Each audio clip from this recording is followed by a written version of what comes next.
कहानी की शुरुआत में हमें एक खूबसूरत से गांव को दिखाया जाता है जहां के लोग आज काफी खुश थे क्योंकि वहां की आज एक डायन मर गई थी। कुछ देर बाद वहां एक परी आती है जिसका नाम ग्लिंडा होता है। ग्लिंडा इस बात को कंफर्म करती है कि डायन सच में मर गई है। ये सुन के गाँव वाले काफी ज्यादा खुश होते हैं। तभी उनमें से एक बच्ची पूछती है क्या डायन सच में बुरी थी। ग्लिंडा ये सुन के कहती है कि ये सवाल काफी अच्छा है क्योंकि लोग बुरे पैदा नहीं होते बल्कि समाज उन्हें बुरा बना देता है। कुछ देर बाद ग्लिंडा जब वहाँ से जाने लगी तभी एक और लड़की उससे पूछती है क्या डायन तुम्हारी दोस्त थी। ग्लिंडा ये सुन के सीरियस हो जाती है और फिर सभी को पूरी कहानी सुनाने लग जाती है। अगला सीन हमें अतीत का दिखाया जाता है जब डायन जिसका नाम अल्फबा होता है उसका जब जन्म हुआ था तो वो जन्म से ही हरी थी जिस वजह से उसके पेरेंट्स ने उसे अपनाने से मना कर दिया। अल्फबा सिर्फ हरी पैदा नहीं हुई थी बल्कि उसे जादू भी आता था। जब वो दुखी होती थी या गुस्से में होती थी तब वो चीजों को हवा में उड़ा देती थी। उसका रंग हरा होने की वजह से उसे बाकी के लोग भी पसंद नहीं करते थे। कुछ समय बाद उसकी एक छोटी बहन भी होती है जो कि दिखने में तो काफी खूबसूरत थी लेकिन वो फिजिकली चैलेंज थी जिसकी वजह से उसके पैर काम नहीं करते थे। अल्फबा के डैड भी उसकी बहन को ही प्यार करते थे। ग्लिंडा बताती है कि ये सब कुछ उस दिन से शुरू हुआ था जब वो एक यूनिवर्सिटी में पढ़ाई करने गई थी जहाँ पे अल्फबा भी अपनी बहन का एडमिशन करवाने आई थी। केयर टेकर जब अल्फबा की बहन को ले जाने लगी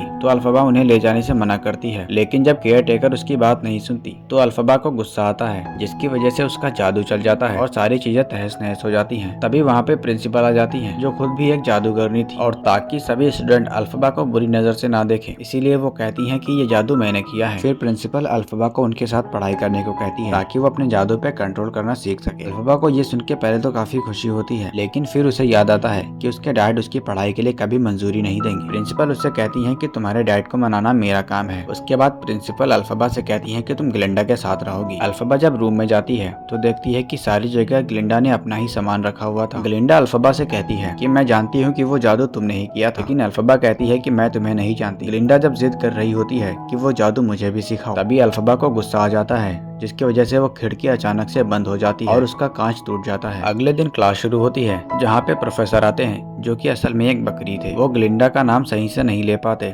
जिसकी वजह से उन पर सब हंसने लगते हैं। अल्फबा वहाँ उनका सपोर्ट करती है क्योंकि उसने भी इस तरह की काफी चीजें झेली थी। प्रोफेसर सबको बताते हैं कि पहले जानवर पढ़ाई किया करते थे लेकिन फिर एक ऐसा समय आया जब सूखा पड़ गया और इंसानों की फसल नहीं हो पाई जिसकी वजह से उन्होंने जानवरों को मारकर खाना शुरू कर दिया। तभी प्रोफेसर जब वहाँ पे बोर्ड पलटते हैं तो उस पर भी जानवरों को लेके काफी कुछ गलत लिखा हुआ था। ये देख के प्रोफेसर काफी दुखी होते हैं और पूरी क्लास को डिसमिस कर देते हैं। क्लास के खत्म होने के बाद अल्फबा प्रोफेसर के पास रुकती है कि अल्फबा की प्रोफेसर से अच्छी दोस्ती हो गई थी। अगले सीन में अल्फबा प्रिंसिपल के पास होती है जो कि उसे जादू पे काबू पाना सिखा रही होती है लेकिन जब अल्फबा अपने जादू से पास में रखे सिक्के को नहीं उठा पाती तो प्रिंसिपल प्रोफेसर के बारे में बात करने लग जाती है कि उनके साथ आज क्लास में काफी गलत हुआ। ये सुन के अल्फबा को काफी गुस्सा आता है जिसके बाद वो सिक्का अल्फबा के जादू की वजह से उड़ के एक कांच को तोड़ देता है। ये देख के प्रिंसिपल काफी खुश हो जाती है। रात को अल्फबा प्रोफेसर से मिलने के लिए जाती है। तभी प्रोफेसर और बाकी के जानवर मिलकर अपने बारे में बातें कर रहे होते हैं कि इंसान उन्हें हटाना चाहते हैं। तभी वहाँ पे लेपर्ड अल्फबा को देख लेता है। प्रोफेसर अल्फबा को अंदर बुला लेते हैं। अल्फबा प्रोफेसर से कहती है कि अगर जानवरों के साथ इस तरह का बिहेव किया जा रहा है तो हमें विजर्ड को बताना चाहिए। प्रोफेसर अल्फबा को समझाते हैं कि यहाँ तुमने जो कुछ भी सुना वो किसी को मत बताना। अल्फबा जब प्रोफेसर के घर से यूनिवर्सिटी की तरफ जा रही होती है तो बीच में जंगल पड़ता है। जंगल में अल्फबा एक प्रिंस से टकरा जाती है। अगले दिन हमें पता लगता है कि इस प्रिंस ने भी इसी यूनिवर्सिटी में एडमिशन लिया था। ग्लिंडा भी प्रिंस को इम्प्रेस करने के लिए अच्छे से तैयार हो जाती है। प्रिंस को देख के यूनिवर्सिटी की सारी लड़कियां उसकी दीवानी हो जाती हैं लेकिन प्रिंस किसी को भी भाव नहीं देता। ग्लिंडा बार बार प्रिंस के सामने आती है और उससे बात करने की कोशिश करती है। प्रिंस भी ये देख के उसके साथ दोस्ती कर ही लेता है। ग्लिंडा जब प्रिंस को लाइब्रेरी दिखा रही होती है तभी हमें पता लगता है कि ये काफी बिगड़ा हुआ प्रिंस था जो कि किताबों पर चढ़ने लगता है और गाना गा के सबको नचाता है। सारे ही स्टूडेंट प्रिंस के साथ नाच रहे होते हैं सिवाय अल्फबा के। उसके बाद एक लड़का ग्लिंडा को डांस के लिए इनवाइट करता है लेकिन ग्लिंडा को तो प्रिंस पसंद था इसलिए ग्लिंडा उस लड़के को अल्फबा की बहन से पूछने को कहती है। फिर वही लड़का जब अल्फबा की बहन से पूछता है तो वो मान जाती है। अल्फबा की बहन जब ये बात अल्फबा को बताती है तो अल्फबा उसे समझाती है कि ये कोई ग्लिंडा की चाल होगी लेकिन अल्फबा की बहन तो उसकी एक भी सुनना नहीं चाहती थी। ग्लिंडा ने उसकी काफी मदद की थी। आज रात को यूनिवर्सिटी में पार्टी थी। सभी स्टूडेंट उसी पार्टी में शामिल होने वाले थे। ग्लिंडा काफी अच्छे से तैयार होती है ताकि वो प्रिंस पे डोरे डाल सके लेकिन ग्लिंडा के पास एक जादूगरनियों वाली हैट होती है जो कि वो अल्फबा को देती है और पार्टी में उसे लगा के आने को कहती है। अल्फबा को लगता है कि शायद ग्लिंडा उसकी परवाह करने लगी है इसीलिए वो हैट पहन के पार्टी में आती है। ग्लिंडा जब पार्टी में आती है तो सभी उसे घूरने लग जाते हैं इसीलिए ग्लिंडा अकेले ही डांस करने लगती है। उसका ये अजीब सा डांस देख के सभी उस पे हंसने लगते हैं। ग्लिंडा को ये देख के काफी बुरा लगता है, इसीलिए वो भी अल्फाबा के साथ मिलकर उसका डांस करने लगती है। ये देख के फिर सभी लोग अल्फाबा का डांस करने लगते हैं। अगले दिन यूनिवर्सिटी जाने पे सब अल्फाबा को पसंद करते हैं। खैर अल्फाबा जा रही थी इस वक्त अपने प्रोफेसर से मिलने। अब क्योंकि जानवर इस दुनिया में सेफ नहीं रहे थे, इसलिए प्रोफेसर और बाकी जानवर इस दुनिया को छोड़ के अलग जा रहे थे। आज उनकी आखिरी क्लास थी, लेकिन इससे पहले कि वो यहाँ से चले जाते, एक टीचर यहाँ सिक्योरिटी गार्ड्स के साथ आती है और प्रोफेसर को जबरदस्ती ही उठवा लेती है। अल्फाबा को ये देख के काफी ज्यादा बुरा लगता है। वो मदद तो करना चाहती थी, लेकिन कुछ नहीं कर पाती। अब उन प्रोफेसर की जगह पे एक नया प्रोफेसर आ गया था, जिसने एक पिंजरे में एक शेर के बच्चे को लाया था, जो सभी स्टूडेंट को बताता है कि अब जानवर हमारे साथ नहीं बल्कि हमारी कैद में रहा करेंगे, जिसकी वजह से वो बोलना भी सीख नहीं पाएंगे। ये सब सुन के अल्फाबा को काफी ज्यादा गुस्सा आता है और इससे जानवरों को कैद करने वाली बात बिल्कुल भी पसंद नहीं आती। अल्फाबा के गुस्से की वजह से उसका जादू चलने लगता है और सारे फ्लावर्स हवा में उड़ने लगते हैं, जिसकी वजह से सभी स्टूडेंट बेहोश हो जाते हैं सिवाय प्रिंस और अल्फाबा के। फिर अल्फाबा और प्रिंस उस शेर के बच्चे को उठाते हैं और जंगल में लेके जाते हैं। पीछे से प्रिंसिपल जब उनकी क्लास में आती है तो सभी बच्चों को बेहोश देख के वो समझ जाती है ये सब कुछ अल्फाबा ने किया है, और ये सब कुछ देख के वो काफी खुश होती हैं और एक बड़े जादूगर को एक खत लिखती हैं। यहाँ जंगल में प्रिंस और अल्फाबा की किसी बात पर बहस हो जाती है। प्रिंस जब वहाँ से जाने लगता है तो अल्फाबा उसे रोक लेती है और कहती है कि मुझे तुम्हारी जरूरत है। अगले दिन अल्फाबा को यूनिवर्सिटी में सभी के सामने एक लेटर मिलता है, जहाँ उसने सबसे बड़े जादूगर ने इनवाइट किया था। फिर अल्फाबा ने जादूगर से मिलने का फैसला कर लिया। अल्फाबा को लेने के लिए एक काफी खूबसूरत ट्रेन भी आती है। अब जब वो जा रही थी तो सभी उससे मिलने आते हैं। प्रिंस उसके लिए गुड लक फ्लावर भी लाता है और ग्लिंडा भी उससे मिलने आती है। ग्लिंडा यहाँ अल्फाबा को बताती है कि अब प्रिंस और उसकी दोस्ती पहले जैसी नहीं रही, वो उससे नाराज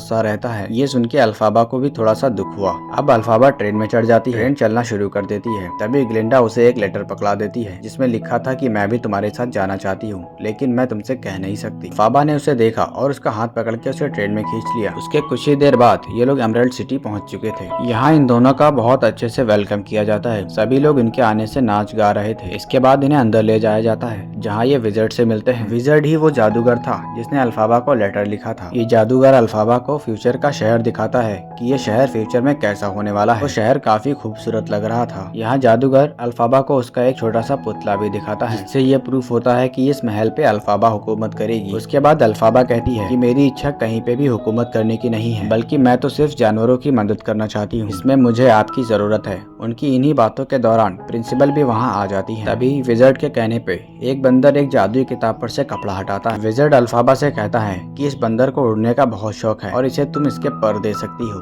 के कहने पे अल्फाबा वो मंत्र पढ़ना शुरू कर देती है, जिसके बाद उसका जादू काम भी करने लगा था। अल्फाबा खुश थी कि उसने जानवर की मदद की, लेकिन वो देखती है कि वो बंदर काफी ज्यादा दर्द में होता है। उसके बाद अल्फाबा जब इस जादू को बंद करने के लिए मंत्र को उल्टा पढ़ती है, तब भी इसका असर खत्म नहीं होता। गुस्से में आके अल्फाबा ने जादूगर से कहा कि इस मंत्र को बंद कैसे किया जा सकता है। तब जादूगर बताता है कि उसकी भी पावर्स इतनी ज्यादा नहीं है कि वो इस किताब के मंत्र को पढ़ पाए, क्योंकि ये काम अल्फाबा ने किया था। इसका मतलब था कि अल्फाबा काफी ज्यादा ताकतवर थी और अब जो कुछ भी हो रहा है उसे कोई भी रोक नहीं सकता। ये देख के अल्फाबा को काफी ज्यादा दुख होता है। अल्फाबा जब बाहर आकर देखती है तो सभी बंदरों के पंख आ चुके थे और वो सभी बंदर दर्द से तड़प रहे थे। ये देख के वो समझ गई कि जादूगर और प्रिंसिपल दोनों ने ही मिलकर उसे फंसाया है, क्योंकि ये दोनों ही जानवरों को पसंद नहीं करते थे और उस दिन प्रोफेसर को भी इन्होंने ही हटवाया था और अपना मतलब निकालने के लिए इन्होंने मासूम अल्फाबा का यूज किया। ये सब जानने के बाद अल्फाबा को काफी गुस्सा आता है और वो जादू किताब लेके वहाँ से भाग जाती है। उसको भागता देख के प्रिंसिपल ग्लिंडा को जादू सीखने का ऑफर देती है और अल्फाबा को वापस लाने को कहती है। ग्लिंडा तो हमेशा से जादूगरनी बनना चाहती थी, इसीलिए वो अल्फाबा को वापस लाने के लिए उसके पीछे जाती है। अब यहाँ जिन बंदरों को पर मिल चुके थे,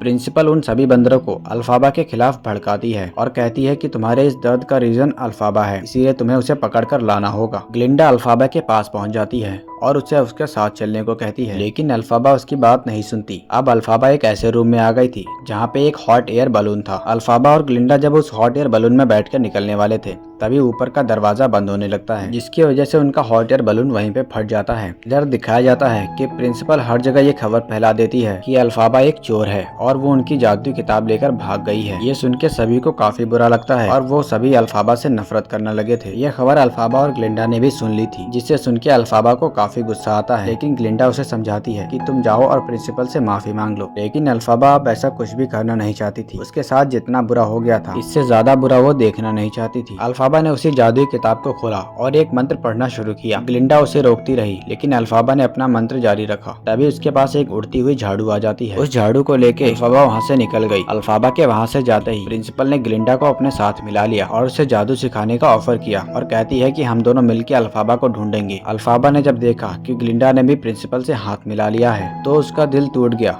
अल्फाबा को लगा था कि ग्लिंडा शायद प्रिंसिपल से हाथ नहीं मिलाएगी, लेकिन जब उसने प्रिंसिपल को ग्लिंडा के साथ देखा तो उसका दिल टूट गया और उसने इस पूरे शहर को अंधेरे में रहने का कर्ज दे दिया। इसके बाद ये कहानी यहीं पे खत्म हो जाती है।